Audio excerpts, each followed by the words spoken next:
শুভ সকাল সবাইকে। আজ 15 মে 31 বৈশাখ বৃহস্পতিবার। আজকের সকালের বিশেষ বিশেষ খবর হলো, এবার মানুষের জন্য কাজ করুন, বিজয়ীদের সংবর্ধনা জানিয়ে আহ্বান কৌশিক রূপমের। অপারেশন সিন্দুরের সাফল্যে তিরঙ্গা যাত্রা লক্ষ্মীপুরে। স্কুলে পড়ুয়াদের নিয়মিত উপস্থিতি নিশ্চিত করতে বড় পদক্ষেপ শিক্ষা বিভাগের। ছাত্রছাত্রীদের মা বাবা অভিভাবককে গণহারে পাঠানো হবে SMS। শিক্ষা সেতু অ্যাপে মোবাইল নম্বর আপডেট করার নির্দেশ। 17 মে পর্যন্ত চলবে অভিযান। হাইলাকান্দিতে বিজেপির তিরঙ্গা যাত্রা শুরু প্রস্তুতি। সেপ্টেম্বরেই পুর নিগম নির্বাচন। ভোটার তালিকার প্রস্তুতি 19 থেকে 26 মে। খসড়া ভোটার তালিকা প্রকাশ 18 জুন। দাবি আপত্তির শেষ তারিখ 26 জুন। দাবি আপত্তির নিষ্পত্তি 5 জুলাই। চূড়ান্ত ভোটার তালিকা প্রকাশ 8 জুলাই। এয়ার ইন্ডিয়া বিমান পরিষেবা শিলচর থেকে তুলে নেওয়ার সিদ্ধান্তের বিরুদ্ধে সরব কংগ্রেস। ভারত সরকারের বেসামরিক বিমান পরিবহন মন্ত্রীকে স্মারকলিপি প্রদান। দেশ বিরোধী পোস্ট করে লালগড়ে লালার যুবক। মাদক পাচারে মা ও মেয়ে, পুলিশের আটক। এবং সর্বশেষ খবরটি হলো, এল্টো বাইকের মুখোমুখি, গুরুতর আহত বাইক আরোহী। এবারে শুনুন বিস্তারিত খবর।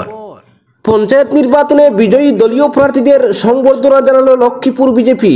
ফুলেরতলের লক্ষ্মীপুর খণ্ড উন্নয়ন কার্যালয় প্রাঙ্গণে আয়োজিত অনুষ্ঠানে বিজয়ী 4 জেলা পরিষদ সদস্য, আঞ্চলিক পঞ্চায়েত সদস্য এবং গ্রাম পঞ্চায়েতের গ্রুপ সদস্য সহ দলীয় মনোনয়নে প্রতিদ্বন্দ্বী প্রার্থীদের সংবর্ধনা জানানো হয়। অনুষ্ঠানে প্রধান অতিথি হিসেবে উপস্থিত ছিলেন লক্ষ্মীপুরের বিধায়ক তথা মন্ত্রী কৌশিক রায়, বিজেপির কাছাড় জেলা সভাপতি রূপম সাহা, সহ সভাপতি সঞ্জয় কুমার ঠাকুর, সাধারণ সম্পাদক গোপাল কান্তি রায় ছিলেন। দলের পঞ্চায়েত নির্বাচন পরিচালনা কমিটির সভাপতি তথা লক্ষ্মীপুর পৌরসভার মৃণাল কান্তি দাস, মণিপুর উন্নয়ন পরিষদের চেয়ারম্যান রীনা সিংহ, অভিরাম শর্মা, লক্ষ্মীপুর বিধানসভা কেন্দ্রের 3 মন্ডল কমিটির সভাপতিরা। প্রদীপ প্রজ্বলনের পর বিজয়ী প্রার্থীদের উত্তরীয় পরিয়ে সংবর্ধনা জানান দলীয় কর্মকর্তারা। অনুষ্ঠানে বক্তব্য রাখতে গিয়ে মন্ত্রী কৌশিক রায় বলেন, মানুষ যে আশা আকাঙ্ক্ষা নিয়ে বিজেপি প্রার্থীদের ভোট দিয়ে বিজয়ী করেছেন, আমরা যেন আগামী 5 বছর কাজের মাধ্যমে তাদের সেসব আশা আকাঙ্ক্ষা পূর্ণ করতে পারি, কাজ করে যেতে পারি সমাজের জন্য। বিজয়ী প্রার্থীরা নিজেদের নির্বাচনী এলাকার মানুষের সেবায় যাতে নিজেদের নিয়োজিত করেন এবং সমাজের জন্য কাজ করে যান। জেলা সভাপতি রূপম সাহা বলেন, এবারের পঞ্চায়েত নির্বাচনে যেভাবে রেকর্ড ভোটে দলীয় প্রার্থীরা বিজয়ী হয়েছেন, তার প্রতিদানে বিজয়ী প্রার্থীদেরও নিজ নিজ এলাকার মানুষের উন্নয়নে নিজেদের নিয়োজিত করতে হবে। এছাড়াও এদিনের অনুষ্ঠানে বক্তব্য রাখেন এবারের দলীয় পঞ্চায়েত নির্বাচন পরিচালন কমিটির সভাপতি তথা লক্ষ্মীপুর পৌরসভার চেয়ারম্যান মৃণাল কান্তি দাস। পরে ভারতীয় সেনার অপারেশন সিন্দুরের সাফল্য উদযাপন করতে সভাস্থল ব্লক প্রাঙ্গণ থেকে লক্ষ্মীপুর হাসপাতাল পর্যন্ত তিরঙ্গা যাত্রা নাম দিয়ে বিশাল আকারের জাতীয় পতাকা নিয়ে এক শোভাযাত্রায় অংশগ্রহণ করেন 5 শতাধিক বিজেপি কর্মী সমর্থক সহ আমজনতা। মন্ত্রী কৌশিক রায়, জেলা সভাপতি রূপম সাহা, গোপাল কান্তি রায়, সঞ্জয় কুমার ঠাকুর সহ দলীয় সব স্তরের কর্মকর্তারা এই শোভাযাত্রায় অংশ নেন। পরবর্তী খবর, স্কুলে পড়ুয়াদের নিয়মিত উপস্থিতি নিশ্চিত করতে বড় পদক্ষেপ শিক্ষা বিভাগের। ছাত্রছাত্রীদের মা বাবা অভিভাবককে গণহারে পাঠানো হবে SMS। শিক্ষা সেতু অ্যাপে মোবাইল নম্বর আপডেট করার নির্দেশ। 17 মে পর্যন্ত চলবে অভিযান। সরকারি বিদ্যালয়ের অনিয়মিত ছাত্রছাত্রীদের নিয়মিত উপস্থিত সুনিশ্চিত করতে নতুন উদ্যোগ গ্রহণ করেছে শিক্ষা বিভাগ। সরকারি এই উদ্যোগকে সার্থক করতে ছাত্রছাত্রীদের অভিভাবকদের মোবাইল নম্বর শিক্ষা সেতু অ্যাপে আপডেট করতে বলা হয়েছে। 13 মে থেকে শুরু হওয়া এই বিশেষ অভিযান আগামী 17 মে পর্যন্ত প্রতিটি বিদ্যালয়ে চালানো হবে। হাইলাকান্দি জেলার সরকারি বিদ্যালয়ের অভিভাবকরা যাতে নিজেরা বিদ্যালয়ে উপস্থিত হয়ে অথবা ছাত্রছাত্রীদের মাধ্যমে নিজেদের মোবাইল নম্বর আপডেট করেন, সেই আবেদন রাখেন বিদ্যালয় প্রধানরা।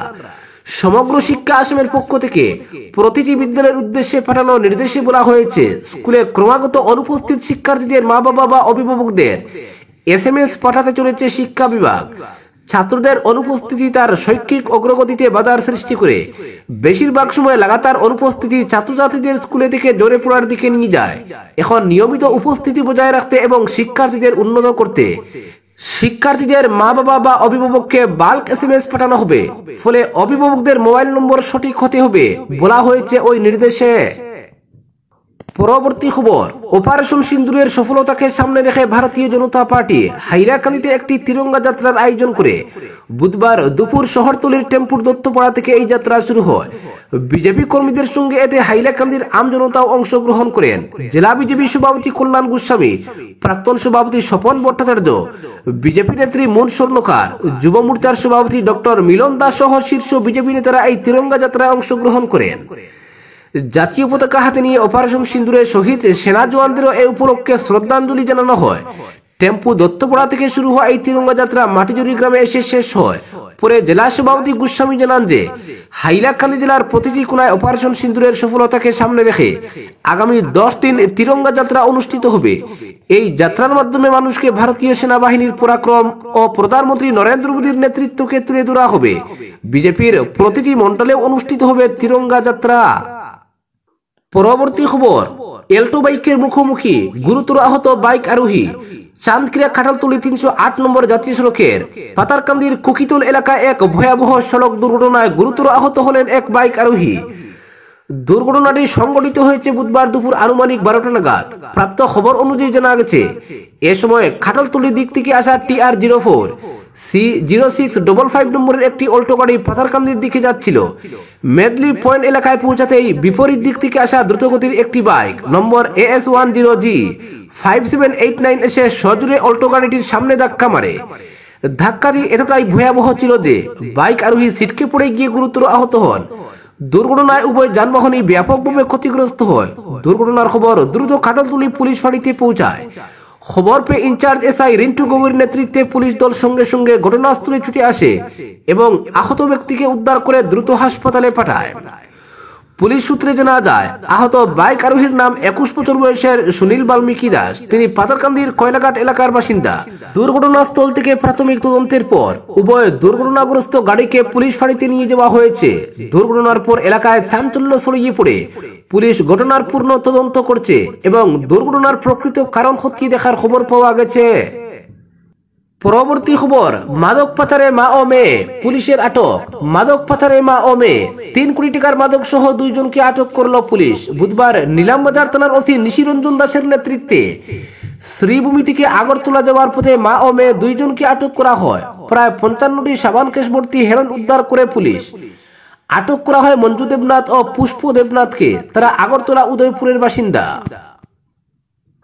পরবর্তী খবর, এয়ার ইন্ডিয়ার বিমান পরিষেবা শিলচর থেকে তুলে নেওয়ার সিদ্ধান্তের বিরুদ্ধে সরব কংগ্রেস। আগামী 1 জুন থেকে শিলচর ও কলকাতা রুটে এয়ার ইন্ডিয়ার বিমান পরিষেবা তুলে দেওয়ার সিদ্ধান্ত নিয়েছে টাটা সন্স কর্তৃপক্ষ। এই সিদ্ধান্তের প্রতিবাদ জানিয়ে বিরোধী দল কংগ্রেসের তরফে বুধবার কেন্দ্রীয় সরকারের বেসামরিক বিমান পরিবহন মন্ত্রীকে স্মারকলিপি প্রদান করা হয়। এরপর সাংবাদিক বৈঠক করে জেলা কংগ্রেস সভাপতি অভিজিৎ পাল বলেন, এয়ার ইন্ডিয়ার মতো একটি পুরনো সংস্থাকে কেন্দ্র সরকার টাটা গ্রুপের কাছে বিক্রি করে দিয়েছে।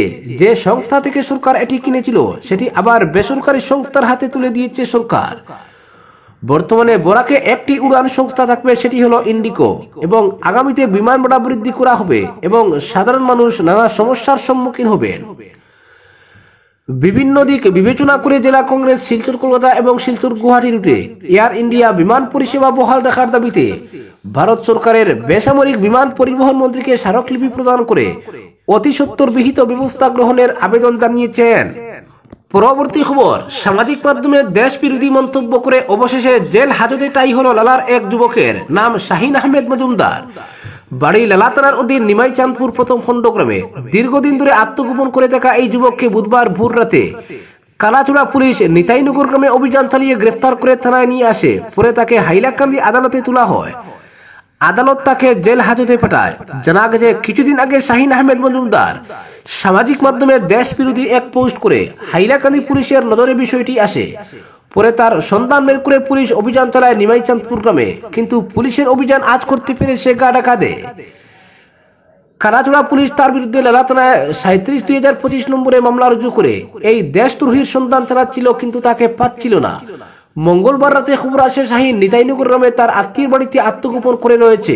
পুলিশ ভোর রাতে অভিযানে নেমে তাকে গ্রেফতার করে কালাচড়া আউটপোস্টে নিয়ে আসে।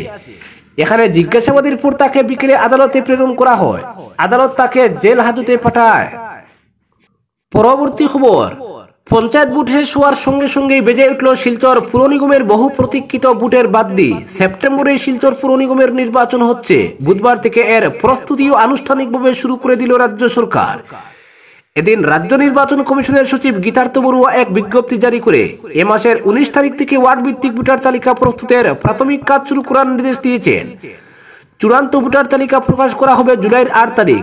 এর 2 মাসের মধ্যে নির্বাচন অনুষ্ঠিত হবে। মন্ত্রী কৌশিক রায় এদিন সংবাদ মাধ্যমকে জানিয়েছেন, সেপ্টেম্বরের মধ্যেই ভোট অনুষ্ঠিত হবে। শাসক দলের সূত্রে জানা গেছে, নির্বাচনের প্রস্তুতি খুব শীঘ্রই শুরু করে দেওয়া হবে।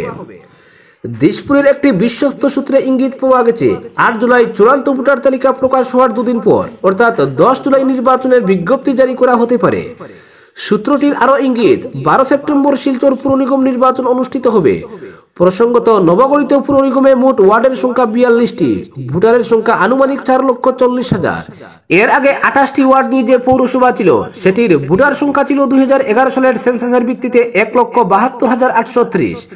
2020-এর 1 এপ্রিল মেয়াদ শেষ হয়েছিল শিলচর পৌরসভার। ভরা করোনার ওই সময় থেকে শিলচরে আর নির্বাচিত কোনো পুরভোট নেই। এরই মধ্যে রাজ্য সরকার শিলচর পুরভোটকে কর্পোরেশনে উন্নীত করে শুরু হয় কর্পোরেশনের সীমানা নির্ধারণ এবং শুরু হয় জটিলতাও। কর্পোরেশনের সীমানা নিয়ে আদালতে মামলা করেন বেশ কয়েকটি এলাকার কিছু মানুষ। এ নিয়ে কম জলগুলা হয়নি, হয়েছে রাজনৈতিক চাপান উতরো। বিরোধীদের অভিযোগ, ইচ্ছে করে শিলচর পুর নিগমের নির্বাচন পিছিয়ে দেওয়া হচ্ছে। অন্যদিকে শাসক দলের পাল্টা দাবি, কংগ্রেসই পেছনে কলকাঠি নিয়ে আদালতে মামলা করিয়েছে এবং এর জেরেই পিছিয়ে গেছে নির্বাচন। অবশেষে সব চাপান উত্তরে জবনিকা পড়ল বুধবার। এদিন রাজ্য নির্বাচন কমিশনের সচিব গীতার্থ পাঠক এক বিজ্ঞপ্তি জারি করেছেন। এতে দেখা যাচ্ছে, এ মাসের 19 তারিখ থেকে 42টি ওয়ার্ডের ভোটার তালিকা প্রস্তুত করার প্রাথমিক কাজ শুরু করা হবে। এই পর্ব চলবে 26 মে পর্যন্ত। এরপর 27 মে থেকে শুরু হবে মাস্টার ডেটা ও ওয়ার্ডগুলোর সীমানা সঠিক করার প্রস্তুতি। জুনের 18 তারিখ প্রকাশ করা হবে খসড়া ভোটার তালিকা। এ নিয়ে দাবি ও আপত্তি জানানোর শেষ তারিখ 26 জুন। দাবি আপত্তি নিষ্পত্তি শেষ করা হবে 5 জুলাইয়ের মধ্যে। এর 3 দিন পর অর্থাৎ 8 জুন প্রকাশ পাবে চূড়ান্ত ভোটার তালিকা। এবছরের 1 জানুয়ারির বিধানসভা ভিত্তিক ভোটার তালিকার উপর ভিত্তি করে পুর নিগমের ওয়ার্ডগুলোর ভোটার তালিকা তৈরি করা হবে। ওয়ার্ড ভিত্তিক রেজিস্ট্রেশন অফিসার গত 23 ডিসেম্বরে নিয়োগ করা হয়ে গেছে। আগামী বছরের প্রথমার্ধেই রাজ্যে বিধানসভা নির্বাচন। এর কয়েক মাস আগে অনুষ্ঠিত হচ্ছে শিলচর পুর নিগমের প্রথম ভোট। স্বভাবতই এই কর্পোরেশন নির্বাচন যে রাজনৈতিকভাবে যথেষ্ট গুরুত্বপূর্ণ। শুধু বরাক উপত্যকা নয়, সারা রাজ্যে গুয়াহাটির পরে সবচেয়ে বড় নগর হচ্ছে শিলচর। ফলে শিলচর পুর নিগম নির্বাচনের ভোটের প্রভাব বিধানসভাতেও পড়বে। বিশেষ করে বিধানসভা নির্বাচনে বিভিন্ন দলের প্রার্থীর চয়নের ক্ষেত্রেও নির্ণায়ক ভূমিকা নেবে পুর ভোটের ফলাফল। এদিক দিয়ে দেখলে শিলচরের বিধায়ক দীপায়ন চক্রবর্তীর কাছে পুর নিগম নির্বাচন আক্ষরিক করতে অগ্নি পরীক্ষা হয়ে দাঁড়াবে। সদ্য সমাপ্ত পঞ্চায়েত নির্বাচনে শিলচর বিধানসভার একমাত্র জেলা পরিষদ আসনে বিজেপি হেরে গিয়েছে কংগ্রেসের কাছে। তবে যে আসনে হেরেছে সেটির জনবিন্যাস কংগ্রেসের পক্ষে ছিল। অন্যদিকে শিলচর শহরে বরাবরই বিজেপির ভিত পুক্ত। ফলে এদিক দিয়ে দেখলে শাসক দল স্বস্তিজনক অবস্থানে থেকেই পুরো ভোটে নামবে। তবে দীপায়নের অগ্নি পরীক্ষা হচ্ছে দুটো বিষয়কে নিয়ে। এক, প্রার্থী বাছাই। 2, 42টি ওয়ার্ডের মধ্যে কতটি জিততে পারবেন দলের প্রার্থীরা। অন্যদিকে কংগ্রেসের জেলা সভাপতি অভিজিৎ পাল ইতিমধ্যেই আকারে ইঙ্গিতে জানিয়ে রেখেছেন যে 26-এ শিলচরে তিনি হবেন দলের প্রার্থী। ফলে পুর নিগম নির্বাচন অভিজিতের কাছে অগ্নি পরীক্ষা। শিলচরে যে দ্বিমুখী লড়াই হবে এটা মোটামুটি নিশ্চিত। শিলচরে বিজেপি কংগ্রেস ছাড়া তৃতীয় কোনো রাজনৈতিক দল এই মুহূর্তে নেই। তৃণমূল কংগ্রেস এখনো সংগঠনই গড়ে তুলতে পারেনি। আজকের বিশেষ সংবাদ এখানেই সমাপ্ত।